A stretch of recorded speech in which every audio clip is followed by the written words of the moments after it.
ओम नमः सिद्धेभ्यः। नमो अरिहन्ताणं, नमो सिद्धाणं, नमो आयर्याणं, नमो उवज्झायाणं, नमो लोई सव्साहुणम्।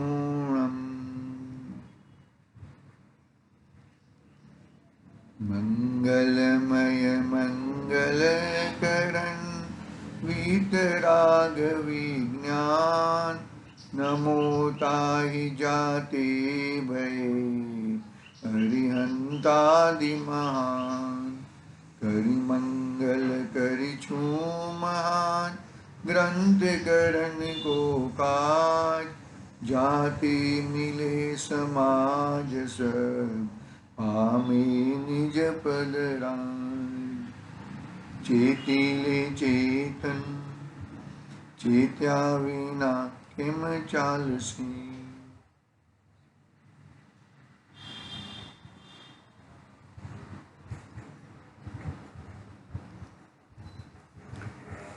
मोक्ष मार्ग प्रकाशक आचार्य कल्प पंडित प्रवर टोडनो जी साहब द्वारा रचित महान ग्रंथ अपने सामने विराजमान है।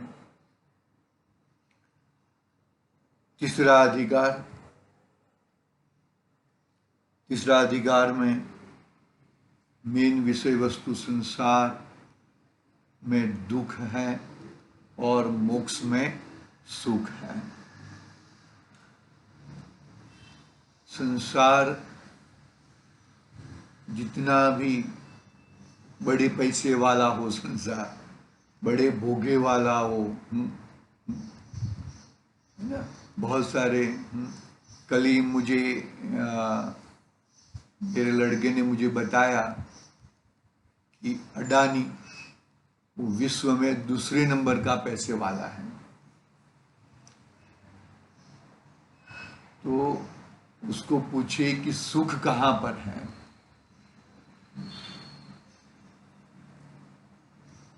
सुख की परिभाषा सही तरीके से नहीं दे पाएंगे। जिसको सुख की परिभाषा मालूम नहीं है, सुख कहाँ पर है, तो वो सुख ढूंढेगा कहाँ पर। आई बात समझ में? बहुत ही अच्छी तरह से समझदारी पूर्वक सुख कहाँ पर है उसकी हमें परीक्षा करनी चाहिए। परीक्षा प्रदान है ना धर्म, ऐसा होता नहीं है। परीक्षा करे बगैर हम कुछ भी, भाई ये मैं तो बहुत बड़ी बड़ी परीक्षाएं करेगा। देखो इस प्रकार यह जीव कषाय भावों से पीड़ित हुआ महान दुखी होता है। जो 16 प्रकार की कषाय और 9 कषाय 25 कषाय के आधार से यह जीव अत्यंत दुखी होता है। यहाँ पे अनंतानुबंधी की मुख्यता रखते हैं हम लोग। अनंतानुबंधी 4 और 9 कषाय, तो वो भी अनंतानुबंधी लेवल की हो जाती है। वो 9, 4,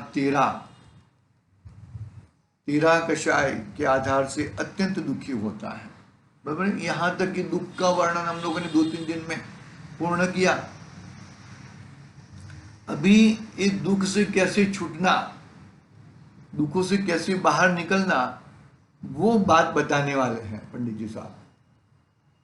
दुखों से कैसे छूटना, दुख किस तरह से मेरे छूटे, दुखों से कैसे दूर हो जाओ, वो बात बहुत ही मार्मिक बात, एक ही शब्द में पूरा बात बताएंगे हमें। देखो तथा यानी कि अभी बात और आगे बढ़ा रहे हैं, वही बात आगे की बात। जिस प्रयोजन के लिए कषाय भाव हुआ है उस प्रयोजन की सिद्धि हो तो मेरा यह दुख दूर हो और मुझे सुख हो। ये भी पढ़ा था हमने कल। ऐसा विचार कर प्रयोजन सिद्धि होने का अर्थ अनेक उपाय करना उसे दुख दूर होने का उपाय मानता है। प्रयोजन की बात भी की थी। प्रयोजन किसे कहते हैं? हर जीव सुखी होना चाहता है और दुखों से दूर होना चाहता है। तो प्रयोजन किसे कहेंगे? कि जिससे दुख दूर हो और सुख की प्राप्ति हो, उसे प्रयोजन कहते हैं। दुख दूर होएगा तो सुख प्राप्त होएगा ना भाई। जिससे दुख दूर हो और सुख की प्राप्ति हो, उसे प्रयोजन कहते हैं। बस एक ही जवाब में, एक ही प्रश्न में बात आ गई।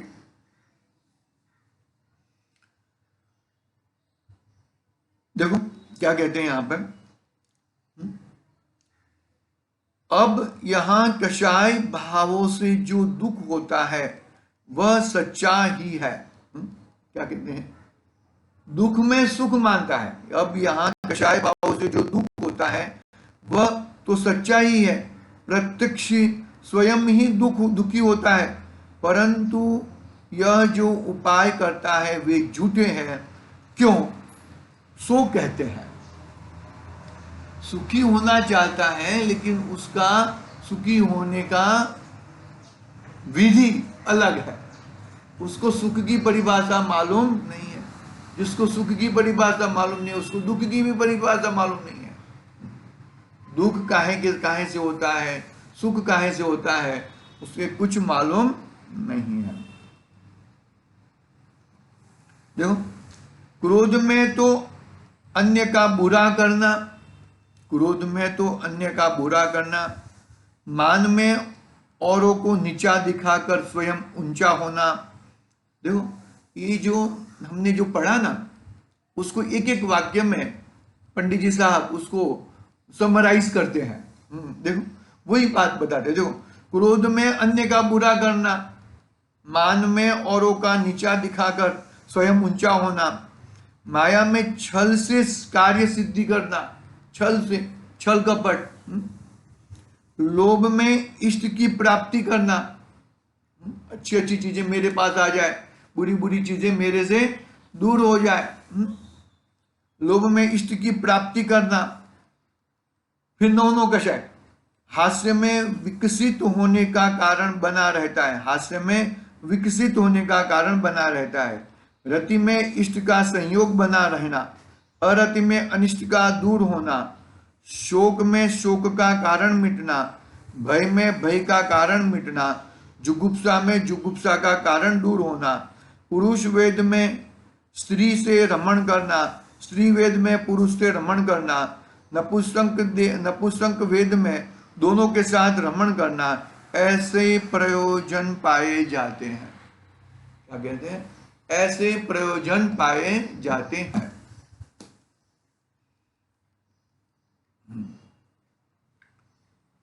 क्या कहा, क्या बात बताई? एक एक कषाय के सामने एक एक पोजीशन खड़ी कर दी, और ये पोजीशन दिख रही है हमारे में, ये पोजीशन दिख रही है हमें। ऐसे प्रयोजन पाए जाते हैं। प्रयोजन का मतलब क्या? दुख को दूर करना है और सुख की प्राप्ति करना है। कषाय से प्रकट करके कषायों से मुझे सुखी होना है और दुख को दूर करना है, ऐसी उसकी मनस्थिति चल रही है। बताओ कितना सुखी होएगा वो जीव? सुखी नहीं हो पाएगा। देखो, यदि उनकी सिद्धि हो तो कषाय का उपशमन होने से दुख दूर हो जाए, सुखी हो जाए, परंतु उनकी सिद्धि उसके किए उपाय के अधीन नहीं है। एक जवाब दे दिया, उसके अधीन नहीं है, कषाय के अधीन नहीं है। किसके अधीन है? भवितव्यता का अधीन है, भवितव्य के अधीन है। जैसी होनहार है, जैसा भवितव्य है, उसके अधीन है।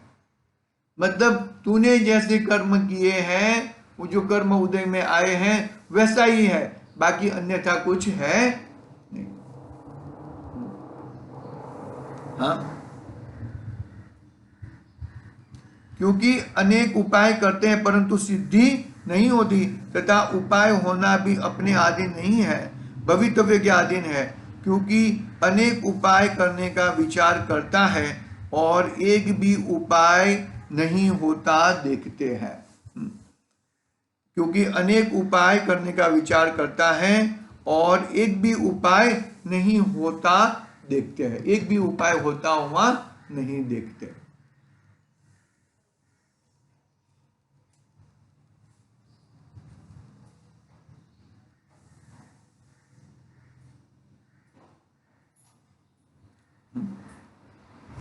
किसके अधीन है? भवितव्य के अधीन है।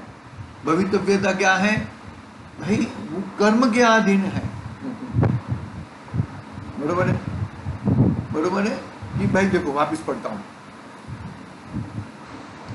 कषाय का उपशमन होने से दुख दूर हो जाए, सुखी हो जाए, परंतु उसकी सिद्धि तो कि उसके उपाय से उनकी सिद्धि तो उसके उपाय के अधीन नहीं है, भवितव्य के अधीन है।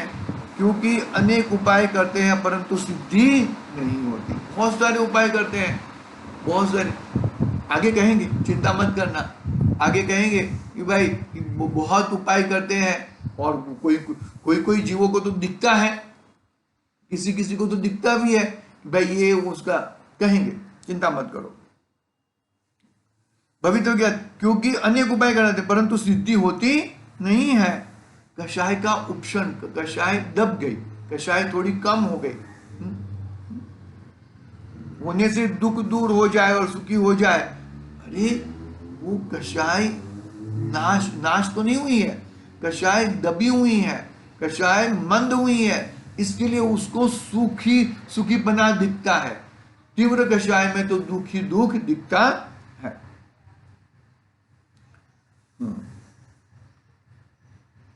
परंतु सिद्धि नहीं होती, तथा उपाय होना भी अपने अधीन नहीं है, उपाय होना भी अपने अधीन नहीं है, भवितव्य के अधीन है। क्योंकि अनेक उपाय करने का विचार करता है और एक भी उपाय नहीं होता देखता है, एक भी उपाय नहीं होता देखता है। बहुत सारी चीज करेगा, अरे माथा फोड़ डालेगा, दूसरे का माथा फोड़ डालेगा, लेकिन कार्य सिद्ध होता हुआ दिख रहा नहीं है। उसका कारण क्या है? उसका कारण है कि जो कार्य होना है, जो समय में जैसा कार्य होना है वही समय में वैसा ही कार्य होता है, कुछ भी आगे पीछे हो सकता नहीं है। तेरे किए हुए होने से कार्य होता नहीं है, कार्य तो अपने भवितव्यता के अधीन ही होता है। ठीक है, आप बात समझ में आई कि नहीं आई? अभी एक न्याय बताते हैं। काकतालीय न्याय, काकतालीय न्याय क्या होता है कि बोलते हैं ना कि कौवा का बैठना और दाढ़ का गिरना। कौवा बैठता है तो क्या कोई ऐसी दाढ़ हो सकती है कि कौवा बैठने से दाढ़ गिर जाए? कौवा का इतना वजन नहीं होता है, लेकिन वो दाल का गिरना ही था और कौवे को वहां पर बैठना था।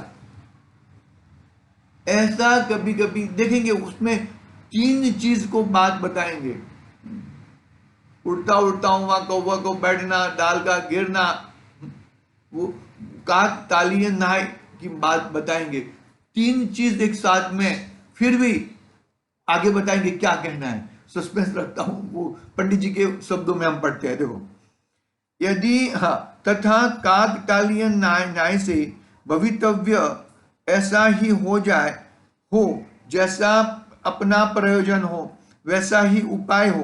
देखो, काकतालीय न्याय से भवितव्य ऐसा ही हो जैसा अपना प्रयोजन हो वैसा ही उपाय हो और उससे कार्य की सिद्धि भी हो जाए। अपना जैसा प्रयोजन हो वैसा ही उपाय हो और वैसे ही कार्य की सिद्धि भी हो जाए,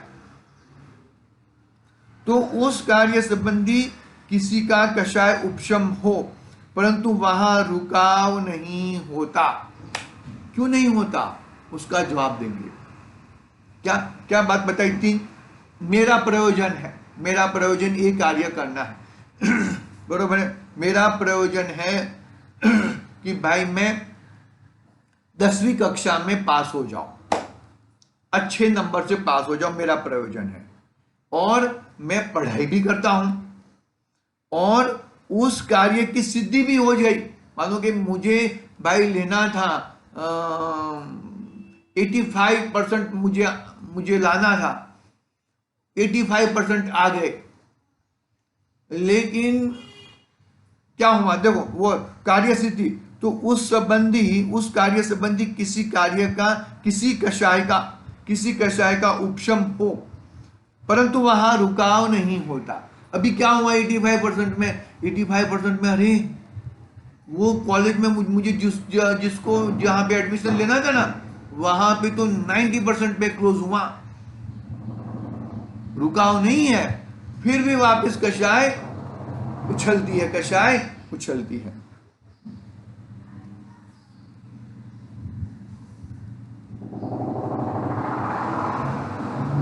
परंतु वहां रुकाव नहीं है। जब तक कार्य सिद्ध नहीं हुआ था तब तक उस कार्य संबंधी कषाय थी, और जिस समय कार्य सिद्ध हुआ उस समय अन्य कार्य संबंधी कषाय हो जाती है। इमीडिएटली अन्य कार्य संबंधी कषाय हो जाती है। बात को मतलब निरंतर कंटिन्यूसली कषाय का स्तोत्र बढ़ते ही रहता है, बढ़ते ही रहता है, रुकने का नाम लेता नहीं है।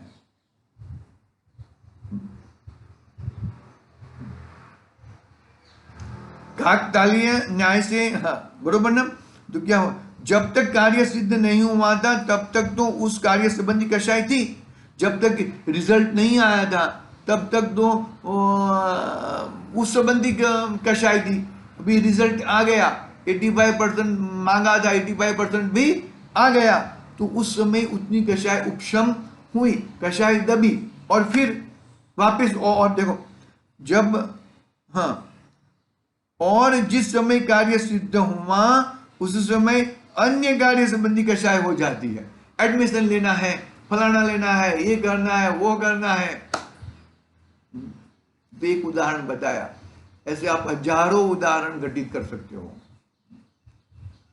दोपहर का भोजन पूरा नहीं हुआ है, शाम में क्या बनाएंगे? घूम के आए हैं, अभी तो घर पे पहुंचे नहीं है, घूमने जा रहे हैं, अरे यार अभी इस बार अभी और घूमने के लिए जाना है। हर समय बिजनेस में, अरे कम बिजनेस हो गया, ज्यादा हो गया, फलाना हो गया, ढिकना हो गया, वो सब बहुत ही गड़बड़े होती रहती है। जैसे कोई हाँ देखो क्या हुआ, जिस समय कार्य की सिद्ध हुआ उस समय अन्य कार्य संबंधी कषाय हो जाती है। एक समय मात्र भी निराकुल नहीं रहता। जैसे कोई क्रोध से किसी का बुरा सोचता था और उसका बुरा हो चुका, तथा अन्य पर क्रोध करके उसका बुरा चाहने लगा। देखो वापस उदाहरण देते हैं। जैसे कोई क्रोध से किसी का बुरा सोचता था और उसका बुरा हो चुका, बरोबर ना, तब सोच रहा था वैसा हो गया, तब अन्य पर क्रोध करके उसका बुरा चाहने लगा। इसका बुरा हो गया, अभी उसका भी बुरा हो जाए, बुरा चाहने लगा। अथवा थोड़ी शक्ति थी तब छोटों का बुरा चाहता था, बहुत शक्ति हुई तब बड़ों का बुरा चाहने लगा। उसी प्रकार मान माया लोभादिक द्वारा जो कार्य सोचता था वह सिद्ध हो चुका, तब अन्य में मानादिक उत्पन्न करके उसकी सिद्धि करना चाहता है। थोड़ी शक्ति थी तब छोटे कार्य की सिद्धि करना चाहता था, बहुत शक्ति हुई तब बड़े कार्य की सिद्धि करने की अभिलाषा हुई। कषायों के कार्य में प्रमाण हो तो उस कार्य की सिद्धि होने पर सुखी हो जाए, परंतु प्रमाण है ही नहीं, इच्छा ही बढ़ती जाती है। पकड़ में आई कि नहीं आई बात बात? तत्वार सूत्र में इच्छा निरोधो तप, इच्छा की उत्पत्ति नहीं होना। राग द्वेष की बात तो बाद की बात है, मुझे इच्छा की उत्पत्ति नहीं होना, उसका नाम तप कहा। भाई बात समझ में? यहां पर तो एक क्रोध नाश हुआ, इसके ऊपर क्रोध, इसका बुरा हो गया तो दूसरे का बुरा सोचता है। एक कार्य पूरा हुआ, इस संबंधी कषाय थोड़ी कम हुई तो इमीडिएटली दूसरी कषाय भड़कती है, दूसरी कषाय शांत हुई, तीसरी कषाय भड़कती है। एक ने कोई ना कोई बार बार बार बार बार बार चलता ही रहता है, चलता ही रहता है, चलता ही रहता है भैया। पकड़ में आई कि नहीं आई बात भाई?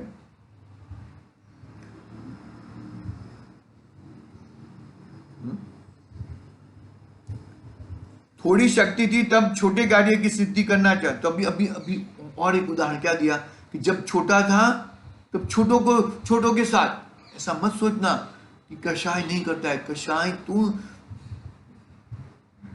होती ही है, जन्मते ही होती है। बालक रोता क्यों है? कषाय के कारण। जन्मते ही बालक रोता है, जोर से रोएगा और अरे वाह बहुत आवाज अच्छी है, अरे क्या अंदर से कषाय है वो। तो देखो थोड़ी कषाय थी तब छोटे कार्य की सिद्धि करना चाहता था, परंतु शक्ति बहुत शक्ति हुई तब बड़े कार्य की सिद्धि करने की अभिलाषा हुई। कषायों में कार्य का प्रमाण हो तो उस कार्य की सिद्धि होने पर सुखी हो जाए, परंतु प्रमाण है ही नहीं, इच्छा बढ़ती ही जाती है, इच्छाएं बढ़ती ही जाती हैं, और कुछ आगे पीछे होता नहीं है। निरंतर कषाय बढ़ती जाती है, निरंतर। बड़ा हुआ तो आत्मबुद्धि में नहीं आता। जैसे हमारे कुनकुन स्वामी 11 वर्ष की उम्र में आचार्य पदवी ले ली, 8 वर्ष की उम्र में तो दीक्षा ले ली थी, ऐसा कुछ तो भी है ना। 11 वर्ष में तो आचार्य पदवी हो गई थी उनकी। कण में देखना, बात को जरा संभालना, जरा अच्छी तरह से देखना किस तरह से किस तरह की होता है करके।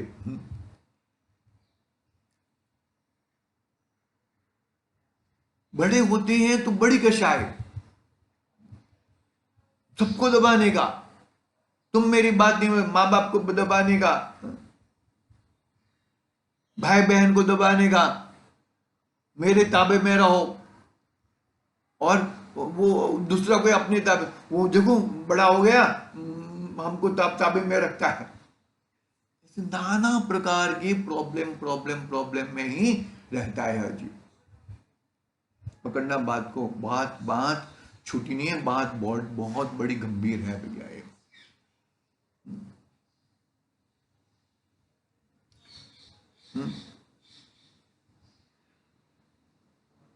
कषायों में कार्य का प्रमाण हो तो उस कार्य की सिद्धि होने पर सुखी हो जाए। प्रमाण हो, प्रमाण यानी कि कोई लिमिट, बस अभी एक कषाय, इसके आगे हम कषाय नहीं करेंगे। आई बस में 1 करोड़ हो गया, 1 करोड़ कमा लिए, अभी मुझे नहीं कमाना है, अभी मैं कषाय नहीं करूंगा, मुझे अभी उसके संबंधी क्रोध मान माया लोभ भड़काना नहीं है। ऐसा हो जाए तो बात बरोबर है, लेकिन ऐसा होता ही नहीं है, ऐसा होता ही नहीं है भैया ऐसा।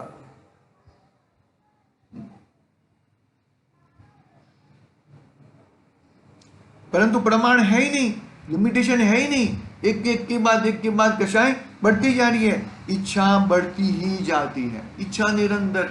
एक कषाय पूरी नहीं होती है तो दूसरी कषाय बढ़ती है, दूसरी कषाय पूरी नहीं हुई है तीसरी कषाय बढ़, एक कषाय में सभी कषाय गर्भित है। ऐसा मत सोचना कि क्रोध है तो मान माया लोभ नहीं है, अंदर एक दूसरे के साथ गर्भित होती ही है। आगे आत्मानुशासन का एक श्लोक दिया है गुणभद्र आचार्य देव का, आशा रूपी गड्ढाओं का, वो पढ़ लेते हैं। देखो, आशागर्त प्रति प्राणी यस्मिन् विश्वम रूपमं कस्यम की कियदायाति वृथा वो विशेषिता। देखो, आशा रूपी गड्ढा प्रत्येक प्राणी में पाया जाता है, अनंतानंत जीव है, इन सबके आशा पाई जाती है, तथा वह आशा रूपी कूप कैसा है कि उस एक गड्ढे में समस्त लोग अणु समान है और लोग तो एक ही है। तो अब यहाँ कहो किसको कितना हिस्से में आए, इसलिए तुम जो यह विषय की इच्छा है सो वृथा ही है। गुणभद्र आचार्य देव देखो क्या कहे, आचार्य रूपी गड्ढा इतना है, बहुत बड़ा गड्ढा है, प्रत्येक प्राणी में पाया जाता है, अनंतानंत जीव है, इन सबके में आशाएं पाई जाती है। आशा निराशा का वाला है, आशा एक आशा पूरी हुई दूसरी आशा, इच्छा, आशा कहो इच्छा कहो, समस्त लोग अणु समान है। वो आशा रूपी गड्ढे में समस्त लोग अणु समान है, लोग तो एक ही है।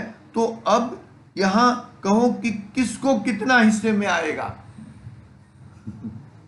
लोग तो एक ही है, सबको पूरा लोग चाहिए, पूरे विश्व, अरे पूरे विश्व का चाहिए ना। आगे पंडित जी ने कहा ना, केवल ज्ञान प्राप्त कर ले भैया, पूरा विश्व तेरा है, पूरा विश्व तेरे चरणों में झुकेगा। इसलिए तुम्हें जो विषयों की इच्छा है सो वृथा ही है, विषयों की इच्छा है, विषयों के संबंधी जो भी इच्छा है वो वृथा है, कभी पूरी नहीं होती है, कभी पूरी होती नहीं है भैया। उसके बाद आगे की बात कल करेंगे। आज के लिए ओम नमः सिद्धि। निज निधि निज में